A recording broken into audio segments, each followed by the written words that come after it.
Assalomu alaykum do'stlar, yaxshimisizlar? Sog' salomat, charchamayapsizlarmi? Xudo xolasa bugun ishni boshlab yubordik. Dushanba kuni ertalabdan hali Madriddan yuklagan yukimni Belgiyaga olib ketyapman. Hali yo'ldaman. Parijda sentrdan o'tib ketyapman hozir. Fransiyadaman. Parijdan o'tib ketyapman. Shunaqa yo'lda ko'ryapsizlar, probka yotibdi. Bu Yevropaga kelganlar biladi. Hozir mendan ko'pchilik so'rayapti-da, o'tgan ana unda kommentariyalarda o'qib chiqsam, ko'pchilik Yevropaga qanaqa qilib borsa bo'ladi degan savollar ko'p.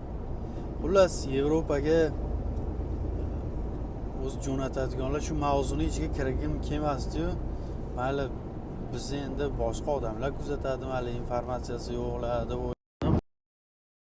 Aytaman, hozir yaqinda shu 2000 vitnajitovство berish to'xtatilgan Litvaga. Anaqa turistik viza qilishyapti yoki Schengen viza qilamiz deb hali ochiq oydan e'lon qilgan yo'q, lekin shunaqa gap so'zlar yuribdi. Schengen vizasini qilib ishga kelsa bo'ladi, lekin bu ham o'ta qiyin. Xullas, O'zbekistondan turib O'zbekistondan chiqmasdan turib viza olish yoki vitnajitovство olish o'ta qiyin bo'lib ketdi. Bitta yo'li bor.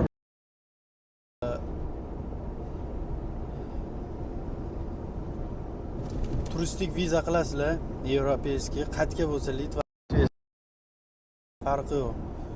Turistik viza qilib 10 kun, 20 kun, 30 kun, 1 oylik har xil turda shunaqa turistik viza qilsalaring bo'ladi. Masalan, Dubayga yo Malayziyaga borib qilib turistik viza qilib keyin ish beruvchi bilan gaplashasizlar. O'zi agar qo'raman shu Luboy bitta firma bilan Blayersmi, Hegelmanmi, Gettika, Transtika, Transtira, Hop Transport qilib ketgan, hattoki Gandon degan firma bor. Ko'rgan bo'lsalaring kerak videoda. O'sha Instagramda ko'p chiqyapti.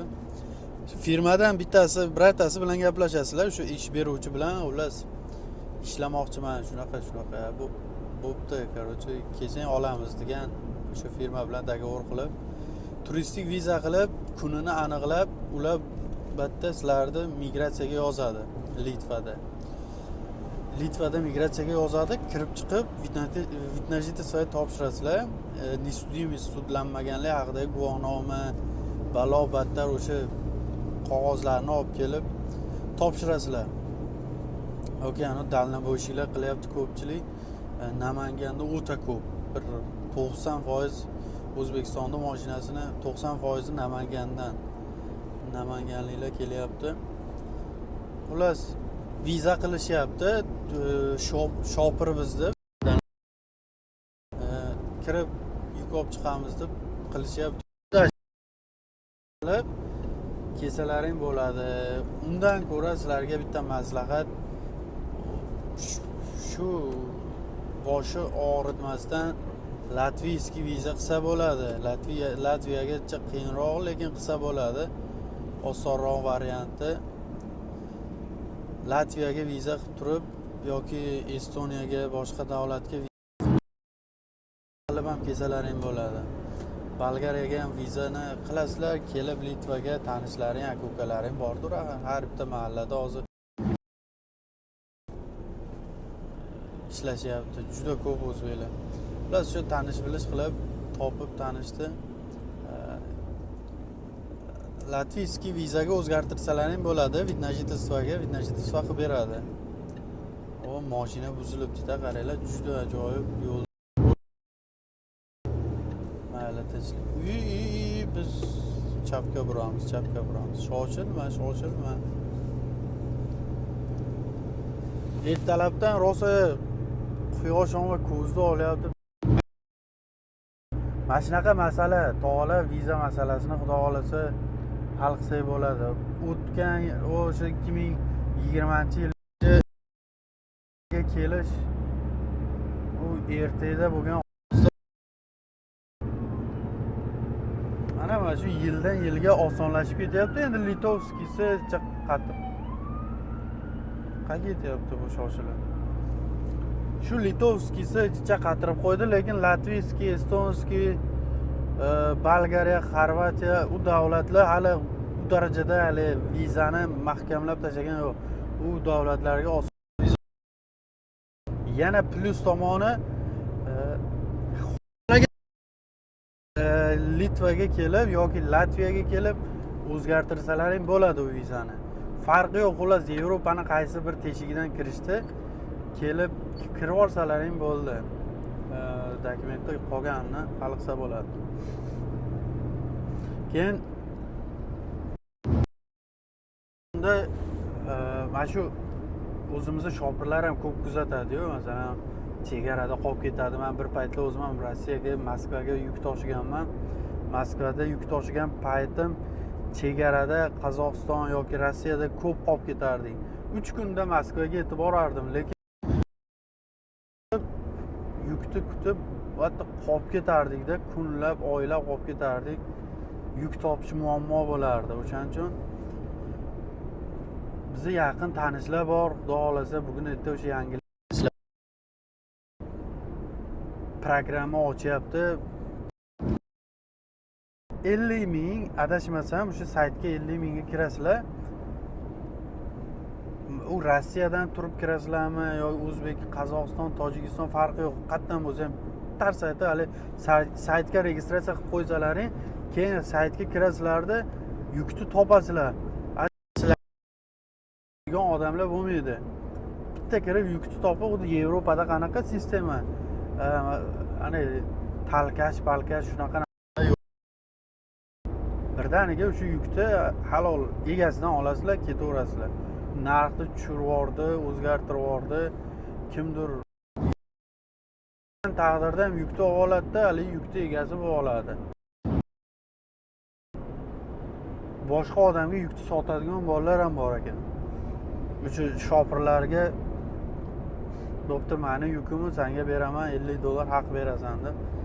Bitta shu 3000 ga kelishadi, adashmasam, $3,500 ga Rossiyadan O'zbekistonga yuk olib kelishadi, lekin o'shani ustidan ham pul kamida $400-500 yeyishadi. O'shani halol pok kirib 10-15 ming, 50 minggacha bo'lishi kerak edi. 50 ming tar sayti prilojeniyega qo'yib o'zlaring yuk olganlaring yaxshida chigarlar. O'shaning uchun yaqinda shu yangilik ham bo'lib qolishi kerak. Hammaga yangilik qilishga harakat qilyapmiz to'g'ri. Biz endi ertalabdan zeriktirmasdan o'zimizni ertalab 6 da yo'lga chiqqanman. Qorong'i edi. O'zi sovuq, kechasi yomg'ir yog'ib shekilli. Sovuq bo'lib ketibdi havo. Kechasi pechkani yoqmasdan uxlatgandim.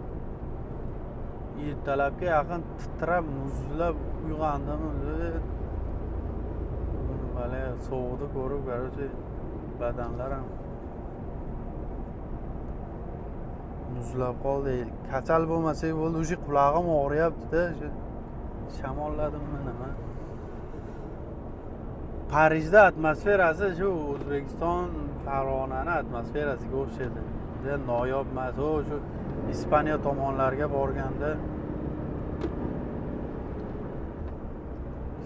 tomonlarga borganda o'sha yerlar manzarasi boshqachada ulardi.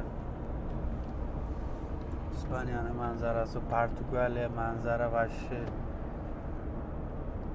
xuddi Afrikani savanami nima shunaqa cho'llarga o'xshaydi.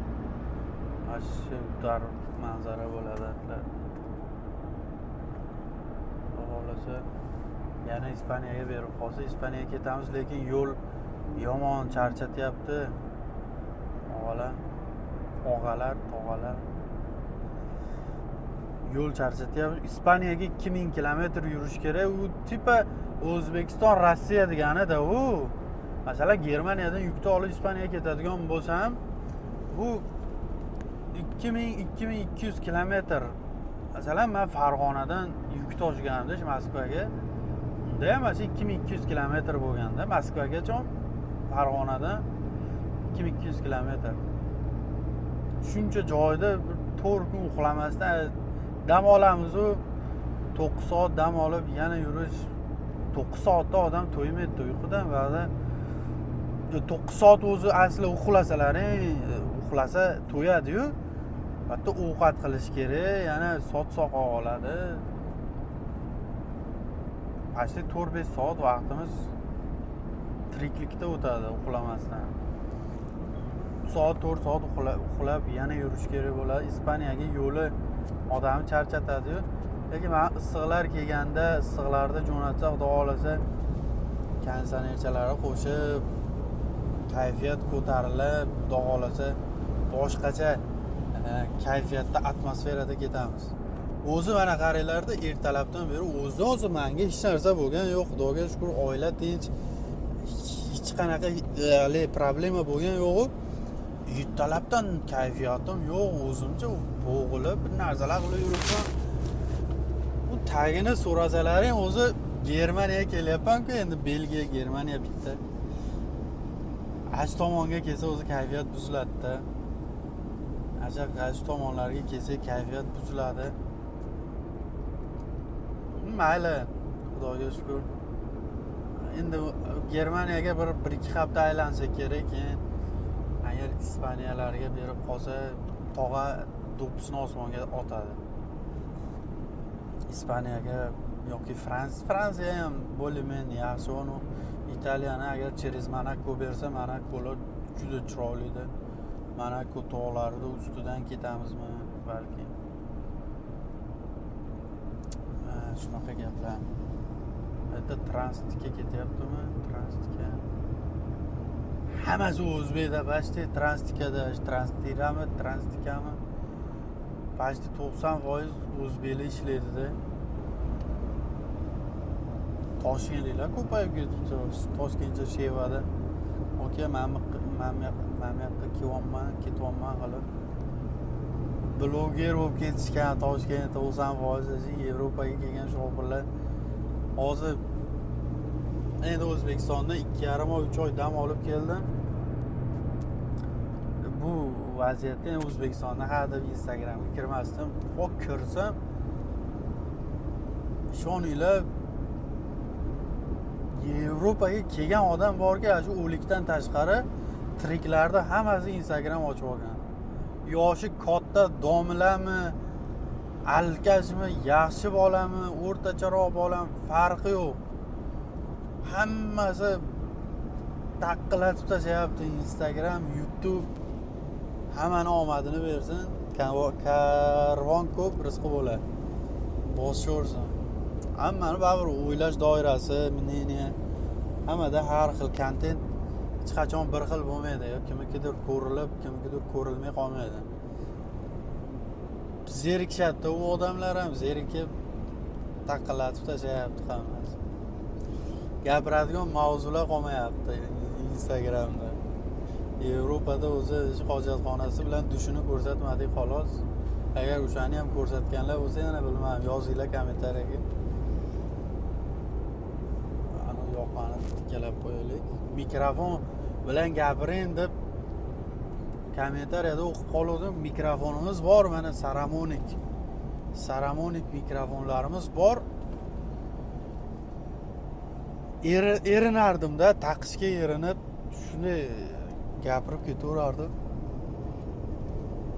Yo'q, hali ertalabdan uyqu bosyapti-da. Adrenalin ichib olish kerak. Mikrofonni ulashga erinib, videoni o'ziga taqlatib gapirib ketaverardim. Hozir endi mikrofonda ovozim qanaqa chiqyapti? Mikrofonni quloqchasi ham aylanib ketibdi. Bu tarafga qarab, mana ikkiga qara, mana.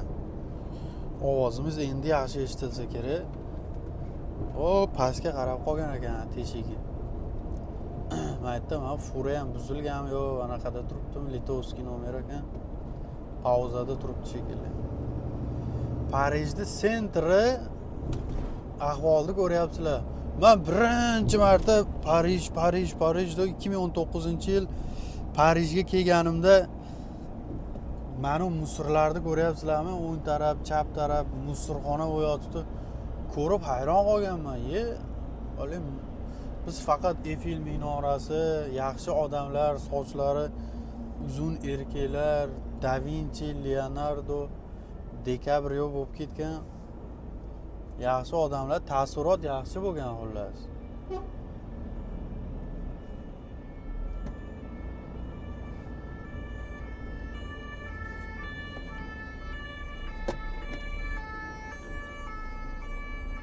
Hatta pipillab ketyapti bu hayvonlar.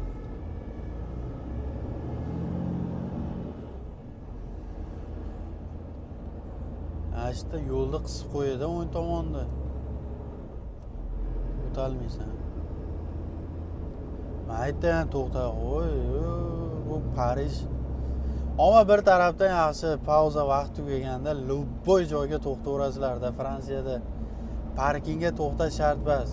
O'zlaringga qulay bo'lsa bo'ldi. Любой joyga to'xtab qo'yaverasizlar. Xohlagan joyga. Politsiya kelib, birov kelib mushukni pishtimaydi. Xohlagan joyga, shu suv, tualet bo'lsa bo'ldi. Qolganini eplab olsa bo'ladi. 12 gradus ko'rsatyapti, cho'ta sovuqda. Shu bir 20, 22, 25 bo'lsa kayfiyat o'shanga qarab sekin nasha chekkanga o'sha ko'tarilaverardi. Astag'firulloh. Kun issiq bo'lsa o'zi kayfiyat ko'tariladi-da, любой odamda. Yaxshi bo'ladi. YouTube'da prямой efir qilayotgandim tog'alar. Ko'pchilik ko'rgan bo'lsa kerak. Prямой efir qilayotgandim. Asl limitda tugab qoldimi, nimadir bo'ldi, o'sha prямой efir yana qo'shilmay qoldi. Keyin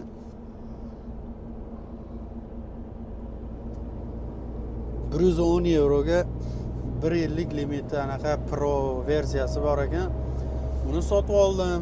Kech payt soat 11 da o'sha narsani sotib oldim. Yana ulasam, yana ishlamayapti. Prямой efir bo'lmasam shu ketishimizni prямой efirda maza qilib ko'rib ketsalaring bo'lardi. Prямой efirda ko'rsalarim, endi bir paydan bo'lamiz. ChatGPT ga yozib bir narsalar qilyapman, u ham tushuntira olmayapti ChatGPT. U nimadandir bo'lishi mumkin deb ko'pgina taxminlarni beryapti, lekin birortasini hali sop bo'ladigan nimasi yo'q. Atvet javobi yo'q. Hammasi anaqa qilsangiz bo'lishi mumkin, bunaqa qilsangiz bo'lishi mumkin deb qo'yapti xolos. Hozir mabodo ro'paramizdan magazin chiqsa, bir nimalar sotib olishimiz kerak yegani. Yegani narsamiz Belgiyani noni shunaqa g'alati. Qisrayapman. Belgiyadan non olib bo'lmaydi borku. Belgiyani noni tuzi yo'q, keyin ichiga ani dumbul sote bor-u, shunaqa tiqib yuboradi bor-u, nonni ichiga bug'doyni butunini ham soladi. Bug'doy soladi bor-u. Adashib, ammo ko'rinishi bomba. Shu Belgiyani nonini ko'rsalaring, ko'rinishi yorvora yeshim bo'lib turadi. Bitta chislasalaring, hali pokey bor-u, televizor, yangi televizor sotib olganda ichidan pokey chiqadi, oq. O'shani tishlaganga o'xshab qolasizlar. Umuman na ta'mi bor, na mazasi bor. Fransiyadan baget zapravka qilib olish kerak. To'g'ri video ham ama ancha cho'zilib qolibdi, 20 minut. 2 soat video qilib qo'yaveraman. Yuklashi o'ta qiyin ekan. Mana YouTube'ga kачествоni zo'r qilib yuklayman desam, bir kun soat 11 da yukladim, kechasi soat 6 ga qo'yildi. Tasavvur qilib 7 soat, 8 soatda kачествосini zo'r qilib qo'ydim. 6-7 soatda qo'yildi. O'shaning uchun videoni qisqaroq qilib sal epaqaga keltirib qo'yamiz to'g'ri. Если что, men haliroq efirni yo'qolsam, kanalga kirib, podpiska, laykni, kommentariyani, shu qanaqadir savollar bo'lsa to'g'ri yozib qo'yaveringlar. Hamma kommentariyani ishoninglar hammasini o'qib chiqqanman и o'qib chiqyapman ham. Ichidan lekin zo'r yaxshi savollar bo'lsa savollariga javob berib ketamiz. O'zlaringiz ehtiyot qilinglar tog'alar.